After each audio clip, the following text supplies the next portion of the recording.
Hey, good evening, everybody. This is Shawn Kelly from Into the Night with Shawn Kelly on UPRN Radio 105.3 New Orleans. And how was everybody's week?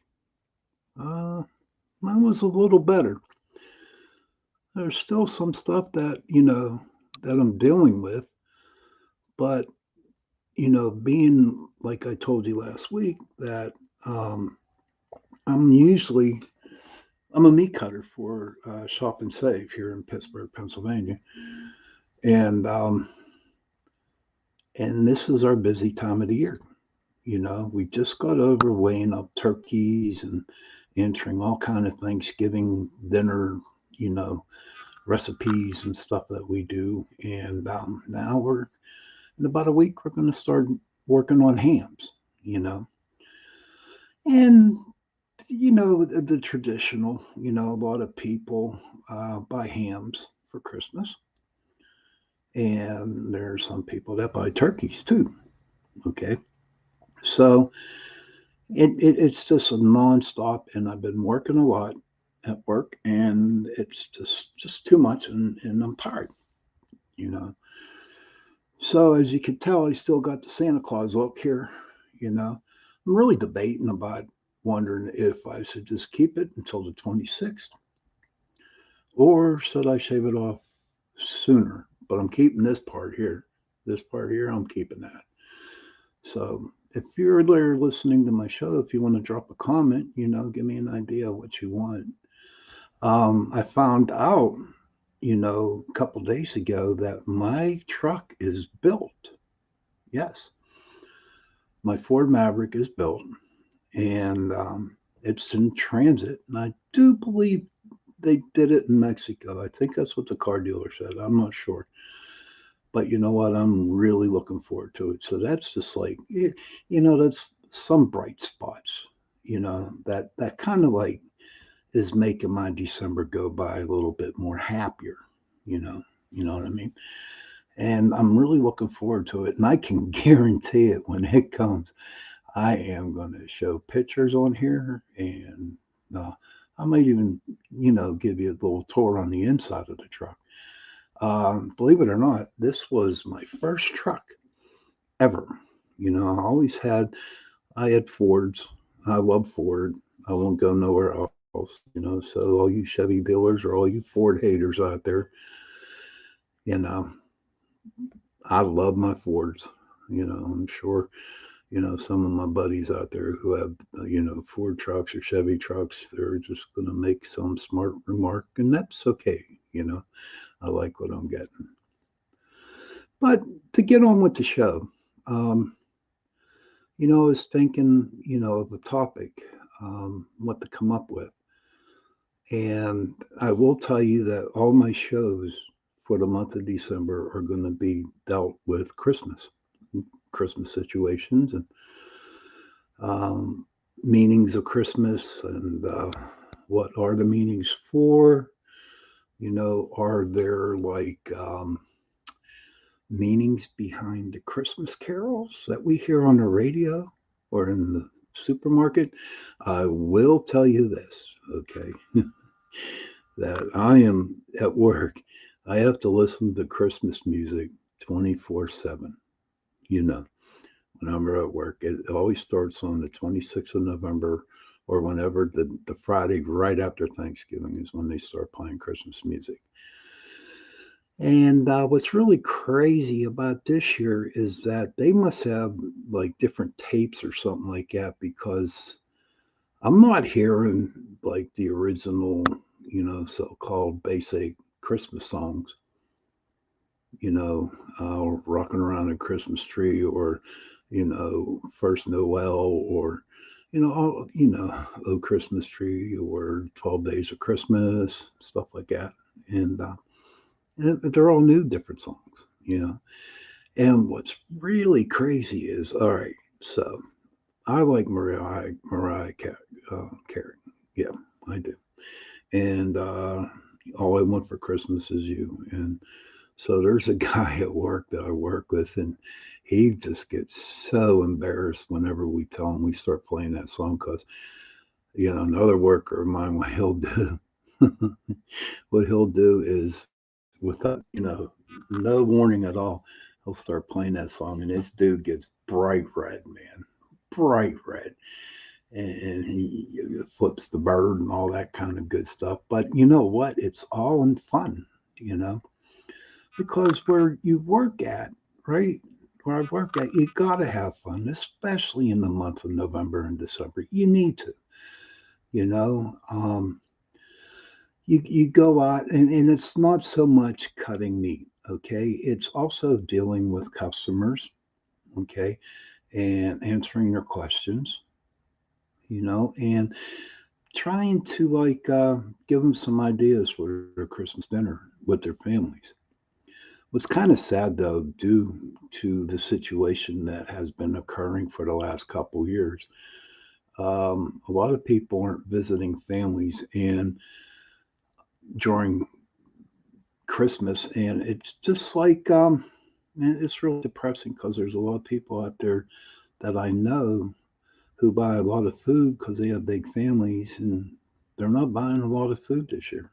You know, so how hopefully that the people, you know, with whoever go and visits or their families get together, whatever that I really wish that it will be a very special um, Christmas. You know, um, for the people out there, who have nowhere to go, there's always the Salvation Army. There's also go to churches or whatever.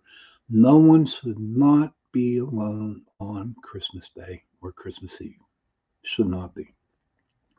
And you know what?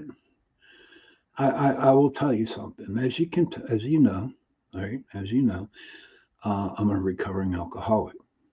Okay, and here in Pittsburgh, in the Pittsburgh area, they have um, it's called the AA Christmas Party, which starts at 4 o'clock in the afternoon, Christmas Eve, and it goes 24 hours.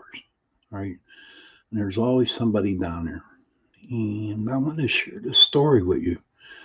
And it really, really means a lot to me. And as I share the story with you, it's also going to go into one of my what I want to talk about tonight. Okay. So I was newly married. My son, hey Tommy, how are you, buddy? What's your favorite Christmas movie? Yeah, Tommy.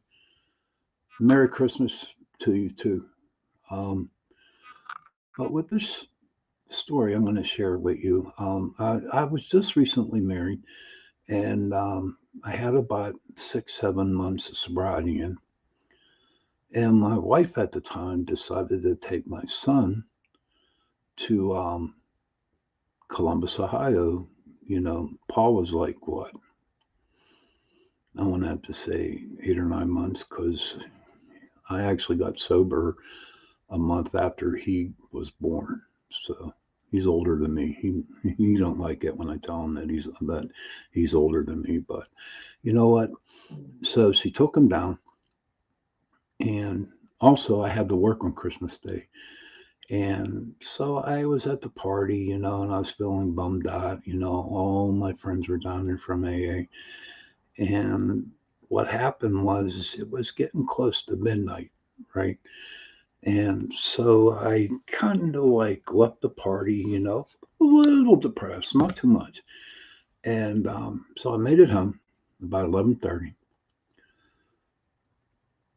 and it was like, wow. I turned on the TV and I listened to some Christmas carols that were playing on the TV. It's hard to pick just one, but I really like Christmas Vacation. Ah, you know what? That's cool. That's a cool movie. I like that one. But I listened to the carols and I was drinking my iced tea. I called my sponsor and talked to him a little bit. And so it was midnight. Midnight. I went into bed and I closed my eyes. And my phone rang at midnight. Okay. And the ring on our phone sounded like the bells in chains of Jacob Marley in the movie Christmas Carol. And what was crazy about that was I was thinking about that movie before I went to bed. Okay. And I woke up and I'm looking up in the sky and I'm like in the room, I'm like, Jacob Marley, are you here? Are you here? I was really looking for him because it was just like I was just thinking of him, that movie, Christmas Carol. And no Jacob Marley, but I answered the phone, and here at the time I was sponsoring a guy, and he called me to see if I was okay. And that just made my Christmas. Made my Christmas. It was really, really just made my Christmas, because someone actually thought of me, because they knew the situation in which I was in at the time. So I wanted to share that feel good story with you, and for me, like I posted on Facebook, I have two favorite Christmas movies. Okay. Now I could say Die Hard or Tommy Miller's Christmas Vacation, you know, or any other, you know, funny ones or hardcore ones. They're all good, but my two favorite was It's a Wonderful Life with Jim. What was his name? I forget, but it was a wonderful life. And I'll explain it was a wonderful life with you because that movie is so me. Okay, if you really, really, really want to know who I am, you know, just watch that movie, and I'm the main character in that. Um, I'll figure it. Jimmy, help me out, guys. Tommy, do you know who the main actor was in It Was a Wonderful Life? Jimmy Stewart. Jimmy Stewart. That's the dude. Yeah, Jimmy Stewart. And I watched that movie one time, and I bawled my eyes out. And my wife at the time was saying, "Why are you crying?" And I'm like, "Donna, this is me. This movie is me." Because whatever happened to George in that movie happened to me. You know, if you know the premise of the story, Jimmy Stewart was a drunk. You know, and he lost his job or whatever, but he drank. And then there was Clarence, who was an angel. And he was sent down to earth to, in order for him to get his wings, Clarence had to save George, you know. And all through that movie, I could not help but look at myself. And I never really cried at a movie before.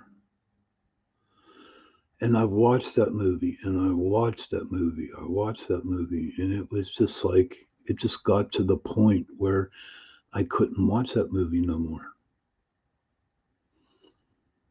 Because what I was looking at reality, that I was looking at me, you know. Don't get me wrong. It is a good movie, very good acting in it. But you know what? It's real hard for me to watch it, even to this day, you know. Because, who knows? Maybe, he's at the scene when he's on the bridge and he's talking to Clarence and, I think he wanted to, take his life. And, you know, there were situations where I figured I'd take a bridge, no one will miss me. But you know what?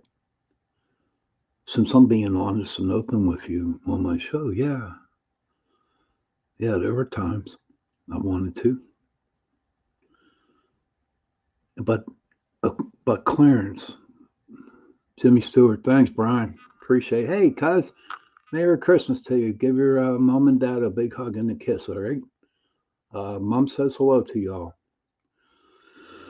So, looking at Clarence, and he saves George, you know, and the times and the situations that I was in, okay, there was always a Clarence.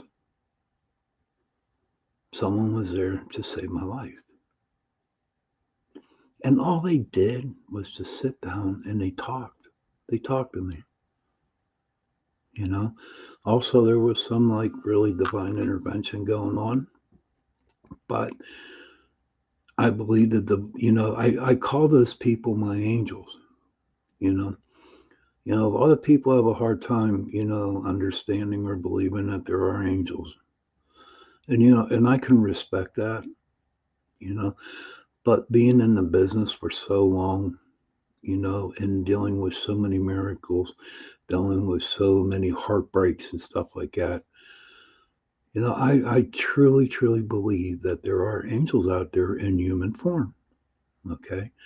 Now, if get the people, my dear friend John Ventry, he's on the co-host of Chasing Prophecy. You know, um, angels or Nephilims or whatever. I don't know that, but all I know is that these people might not have wings on their back, and but to me they do. You know, today they do.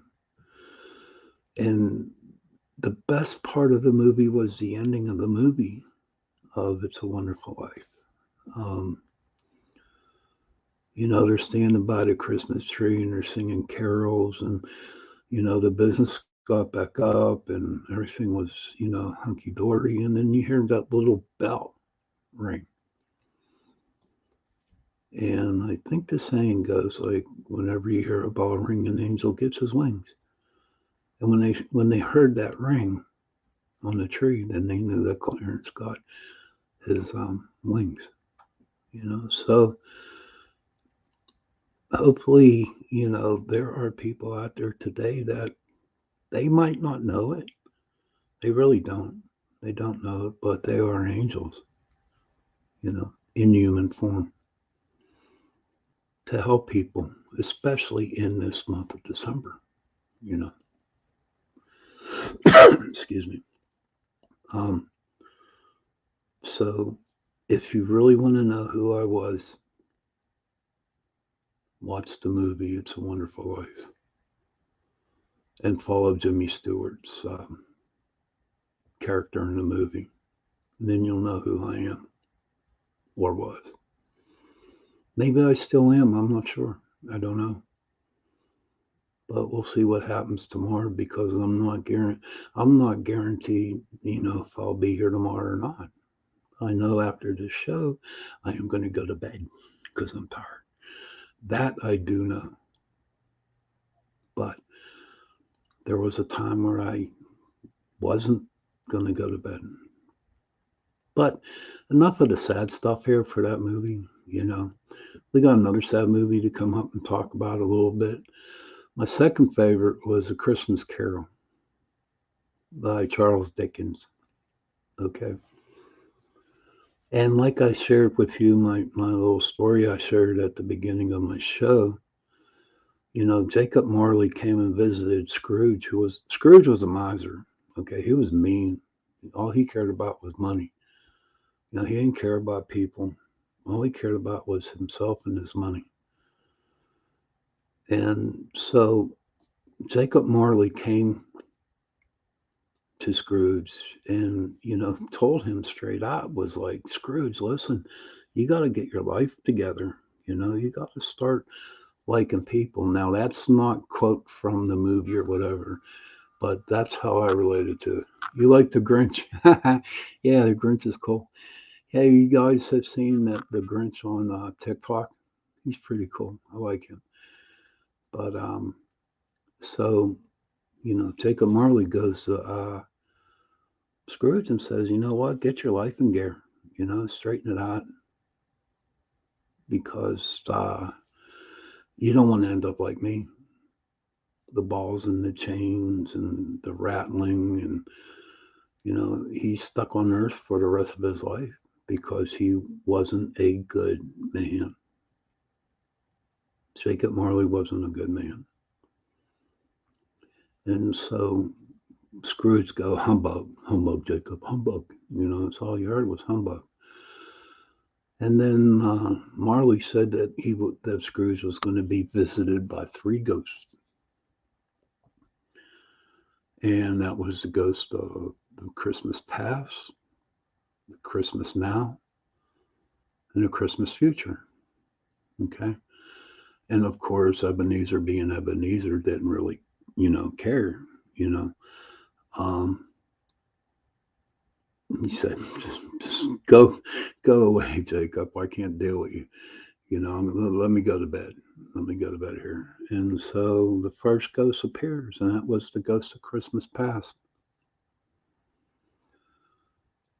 And as I used to watch the movie, and even when I was thinking about it today on the show, I'm like, I'm thinking of the Christmases I had in the past. And you know what?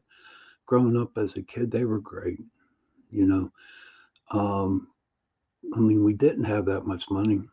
My parents barely got by, but it they made our Christmases wonderful. I remember when I was small, we were allowed to open one package, one present before we went to bed.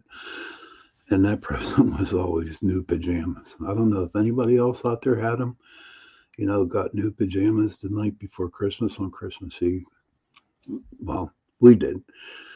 And I remember the one time that we got these bed cover, bed, they covered your bed, a blanket, and it was Snoopy on it. Ha ha. Hey, I don't. That Brian, you weren't even thought of back then, buddy. You weren't thinking.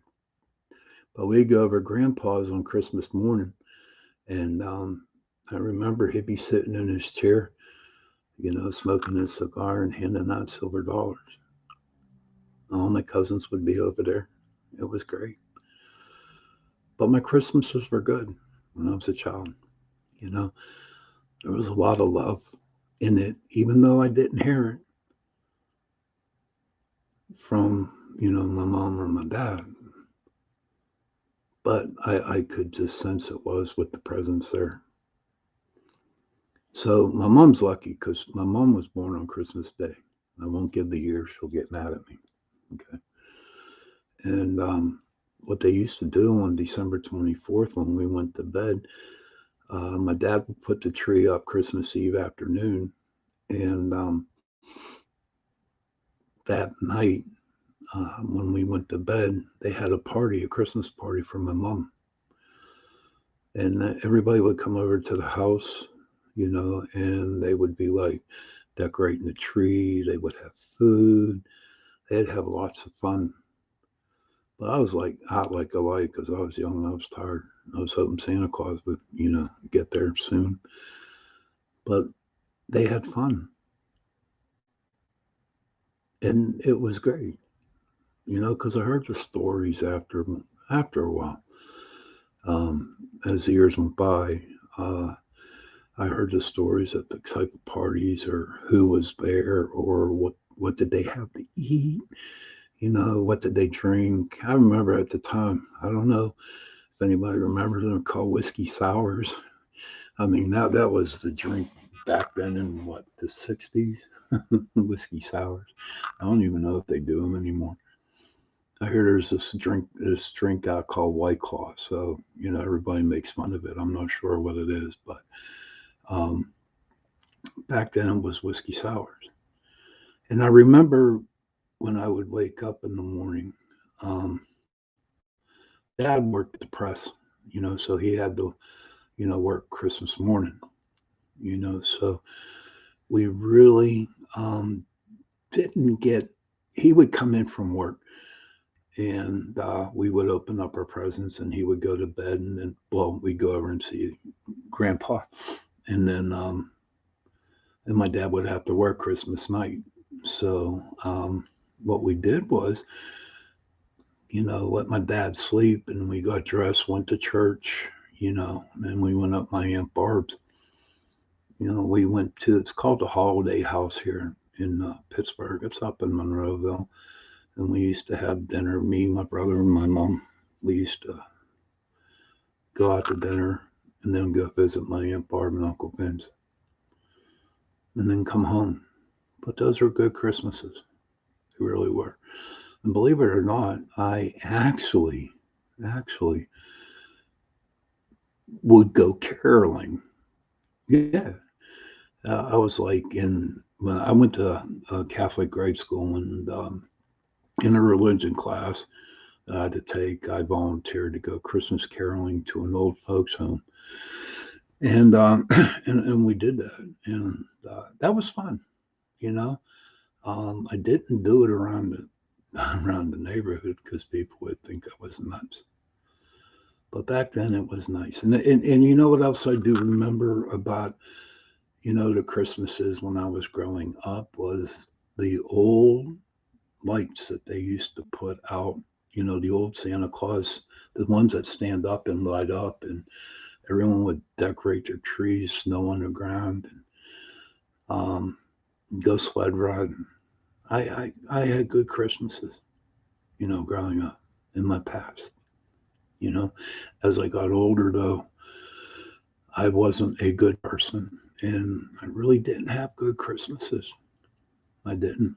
You know, it just seems like the older I got, the more I just didn't care. I cared about my mom's birthday, Christmas, because that is her birthday, and it is Christmas, but I really didn't care about Christmas. And what really changed my mind, well, what kind of got me away from the holidays, especially Christmas and Thanksgiving, was when I went into the service. I was 18 years old when I went into the Navy. And for 3 holidays in a row, I was out at sea and I wasn't home, you know. And I was a cook, and we made our Thanksgiving meal or Christmas hams or whatever. But we were always out at sea, And I got a story to tell you about that one. We're out at sea, and then a lot of parents would mail boxes with presents and cookies and and alcohol, you know. And I remember this one guy I knew. His mom sent him a bottle of whiskey.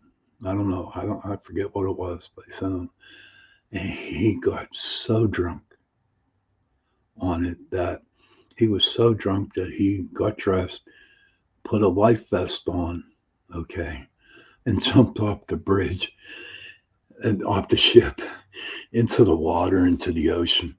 And he's out there laughing his ass off because he did it. Well, he got kicked out like a week later. But you know what? It was kind of funny. But then again, it wasn't because someone could have really got hurt, or we could have lost him. But just to see him out there in the water, laughing and giggling, it was like, no more. So the other Christmases that we had, a lot of people, you got your package inspected, and if there was alcohol on it, they would confiscate it. So, but we tried to do the best that we could. My mom did. I remember one year when I was out at sea, um, she sent me a box with some presents and some cookies and stuff like that, and she sent me a little Christmas tree. It was just a real small one, maybe a 3 foot, not 2 foot, whatever. No lights, no nothing, but it was a Christmas tree and some decorations on it. And I remember we were in our berthing quarters, and there was a table there, and we set the Christmas tree up, decorated it. And being a cook in the Navy, I got whatever I could, and I can get whatever I could. And everybody put their presents underneath the Christmas tree, you know. Because there's nowhere to go out there when you're out in the ocean. Nowhere to go. But you have your people with you, the guys that you serve with on the ship. And it was fun. you know. But it's nothing like being around family, you know. Um, for me, wherever I went and I wasn't home, I tried to, I would make a family with somebody, get to know a person or, or whatever. So I have a place to go to on holidays, and that's what I did. I call that surviving, especially during the holiday season. It was okay. A lot of people, I wasn't a mooch. It was just like I was by myself and no one around. People invited me to the house for Christmas dinner, and it was awesome. You know, never saw them again. Never saw them again. But they invited me to their house for Christmas, and they always made everyone that I went, to, um, and not so much Christmas, but any holiday when I was home, Halloween, Easter. Easter was a biggie because we weren't out at sea. But I know the Christmases we were out. I got a little sidetracked there, when I was mentioning going over somebody's houses for Christmas. It wasn't Christmas, it was Easter. Okay, so I'm sorry if I said if I said it wrong, you know. But there was always some. I always made sure I had somebody there with me. And so that was my past, you know. Um, and I was working out. I got sober in '91, and I still was an asshole when I was sober. When I first got sober, you know. And to be honest with you, um, when I was drinking, I would use you. I was a bad person. I would use you, and if you didn't give me what I wanted, then I'd just kick you to the curb. You know what I mean? That's who I was. And so when I got out, um, I guess that followed with me. Even when I got sober, when I first got sober, I was the same way. You know what I mean? And but now, you know, the last, let me see, Paul, he's been out of Ohio State for 7 years. Go Buckeyes. Sorry, Brian, but got to go with Ohio State, buddy. And and what I look forward to is for him to come home for Christmas. You know what I mean? He's a little older now, and we share a lot of things. And he's home, you know. And there's times that I just don't see him all the time. But I manage, we manage to talk on the phone, but I really look forward to when he comes home for Christmas because it is very special. Him and my mom are like really tight. So when he's coming home again this year, so I'm praying that he has a safe travels. He's not in college no more. He's got a very nice job out in Indiana. He lives in Indianapolis, but you know what? He's coming home. You know, um, we also have a tradition. I don't know if you guys listen. I'm sure y'all listen to music, but there's the group Alabama. They have a Christmas CD out, and we always listen to that. In fact, I played it today at work because it's just that time of the year. You know what I mean? But my Christmas nows at this very moment are okay. You know, I'm not. I'm just. I guess you want to say going through the motions. You know, when you work in customer service, you kind of lose that holiday spirit because you're trying to give everybody else a holiday spirit. Get them in. Got to make money for the people at the grocery stores who are owners and bosses. But um, I try to make the best I can. You know, and today it was crazy. It wasn't crazy. I was just feeling. I was in a good mood today. You know, got the news that my truck is coming in January, and there's some person, you know, some lady. She was crying at work, and I'm like, "What's wrong?" True story, guy. I said, "What's wrong?" And she explained to me that she has no money, and she got her son and her daughter coming in, for Christmas dinner. And I'm like, "Okay, so do you need help?" And she said, "I do, but I don't want to put, not a burden, but she felt bad asking for, some money, um, or food. And we gave her food, called the store manager down, and they agreed. And then they gave her a little ham, just a little ham, not a big one. And they gave her some potatoes, and they gave her some vegetables, and stuff, and they enjoyed it. But um, now maybe could have been pulling the wool over her eyes, and she got some free food, or maybe it is true that her daughter and her son are coming in for Christmas to have, and she wanted to have some. Tommy Miller says, "I totally agree with you on that. It's really hard customer service to still have holiday spirit when you see people acting so terrible every day. But I guess it's up to us to be better." It is, Tommy. We have to be better. You know, we have to be better. But after our 8 hours in dealing with people, you do your best. You try to make them happy. You give them suggestions, and you get a smile out of them. Sometimes you get some arguments after them. Whatever. But we try. Usually it works. Sometimes it don't. But I will tell you this. I really will tell you this. So 2 or 3 days ago, we had a guy come in, and he took about $600 worth of meat, just put it in the cart, and he stole it. You know, and what happened was he got busted. But guess where he got busted at? He got busted at his house. You know, what happened was when you come out of our driveway, there's a light there, and on that light, there's a camera. Okay. And they followed him from where I work in Castle Shannon all the way to Green Tree, okay, by the cameras itself. But as you could tell, when the way the cameras are set up, you also get a license plate.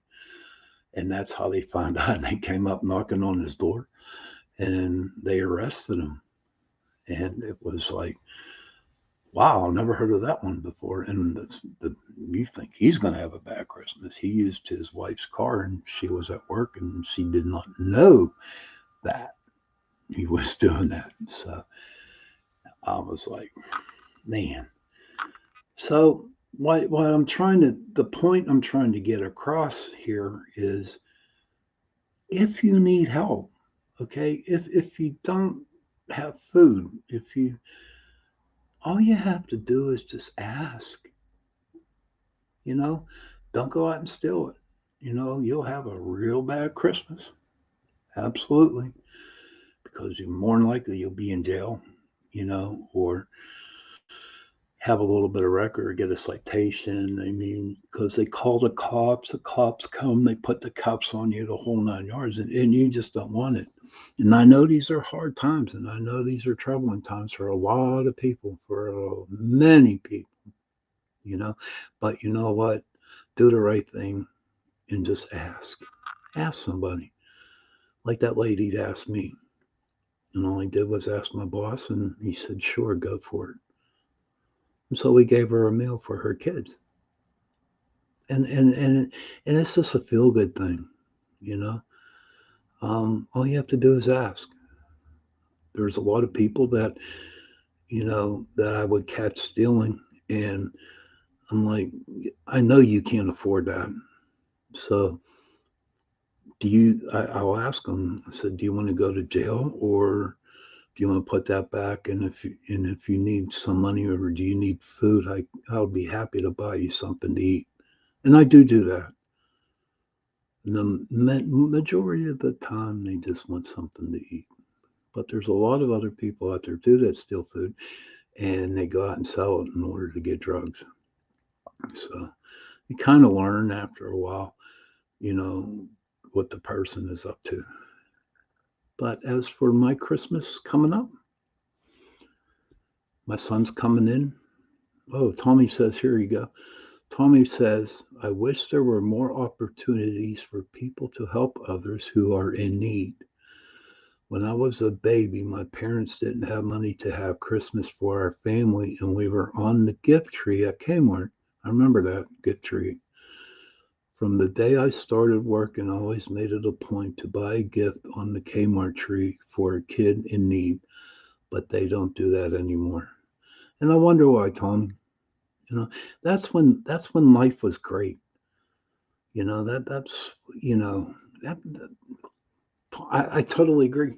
You know, Tommy, I'm going to read that again. I wish there were more opportunities for people to help others who are in need. When I was a baby, my parents didn't have money to have Christmas for our family, and we were on a gift tree at Kmart. From that day, I started working.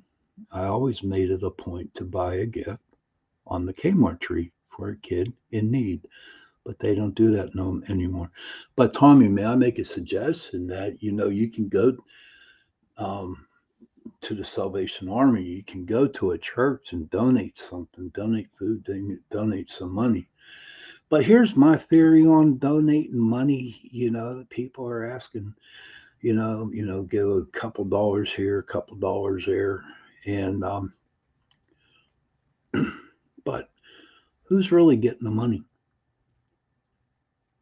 Think about it. Now, I've been to some shows to where people say, we are going to donate some monies to an organization or somebody who needs money, you know, to buy turkeys for. And you know what? We clear close to over $150,000. It was a haunted house I did. I worked at with a club, and we'd probably end up donating maybe about $600-700 of that. So I'm kind of leery giving it to the Salvation Army, and I'll be honest with you, that's who they were. But they've done a lot. But I don't like the way that they distribute monies. Who knows what's going to happen. So what I do now is I buy a turkey and I give it to somebody. I give it to a church. I give it to the food bank. The food bank needs a lot of help. They really do. Tommy Miller says exactly. I would feel better donating a gift for a kid than money that will go and be divided up between a foundation where they have so many corporate people getting paid. It's true. There's a lot of that. I'd rather, you know what? Everybody who is listening to my show all over the world, I have a lot of listeners and the people who are here in the chat room, whatever. If you can, please do me a favor. Let's do a challenge. I challenge you guys to get a non-perishable food, and please go to your food bank and donate to the food bank so somebody can have something to eat. Seriously, I'll make that challenge to you. In fact, I'm off tomorrow and I'm going to get me some cans of soups or whatever, non-perishable foods, and I am going to go down to the food bank and I'm going to donate it. So nobody can go hungry. Nobody wants to go hungry. I sure as hell don't. But I'm pretty big myself, so I can live on my way. Thanks, Tom. All right, Tommy Miller's in. Deidre Stanley challenge accepted. Thank you, Deidre. Sweet, awesome. This is great. Ooh, chills. My spidey sense. Thank you too. And like I said, I want to do that challenge again. I just want everybody to go out to the food bank and donate some non-perishable foods. It would be great. And I know that a family, if I donate, some can of green beans, or anything, that someone's gonna have a meal that day. You know, um, I will say this about Shop and Save. We really do that. The owners are the best. They are. Um, They're great people, and we try to help out the best that we can for the food bank and other places um, that need help. But we do good. But thank you. I'm glad y'all. Sweet. This makes me feel good. Tommy, thank you, man. Hey, Tommy, Deidre, if you can, get your friends to do the same thing. I'd appreciate it. That would be great. Awesome. That would be great. So that's what I'm going to do tomorrow. I'll take a little video of me donating the food to the food bank, and then I'll put it up, on the Pittsburgh Paranormal Society Facebook page. And I'll get my thank you, Deidre, and we'll put it up. You know, Tommy Miller. We should do this type of thing all year to help those in need when we can. There is so much bad in the world that it feels so good to do good things like this. Uh, Tommy, you hit the nail on the head on that one, my friend. This is so true. This world is so bad, you know. But we can do that. We can do that once a month. We can do that once a month, donate food, you know. Or if anybody else has a charity that they want to give to that they know it's a legitimate charity, we can do that too. But let's try to get a lot of smiles on a lot of people's faces this year. Okay. And, like I've been saying this for the last 3 or 4 years from that I hope that there be one day where everybody would be okay with everybody, that there would not be any hatred, that everybody would just get along for one day. And I really believe that day is going to come. I have no doubt in my mind it will. Brian says there's a community box down here. Leave what you want, only take what you need. That's awesome, Brian. I hope I see you down there. You know, bring some stuff. That's great. Yeah, that's cool. I don't know where everybody lives at, but around in my area where I live, okay, um, they have like these little stands on the corners with library books in them, with books, and people go buy book. They get books, and you take a book and just replace the book or put another book in. It's like really cool. You know, that I think that's neat.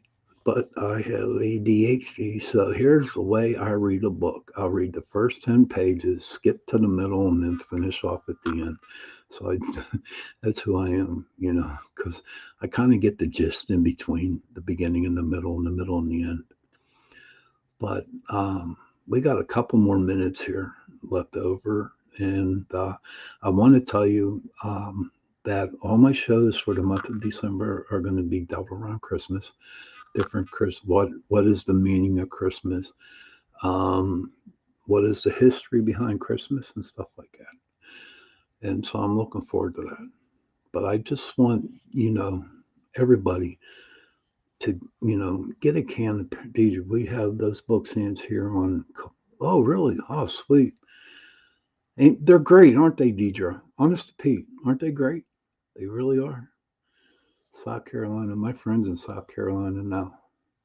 Her son just became a grunt. So, oh, excuse me, a Marine. And, you know, I'm real happy for him.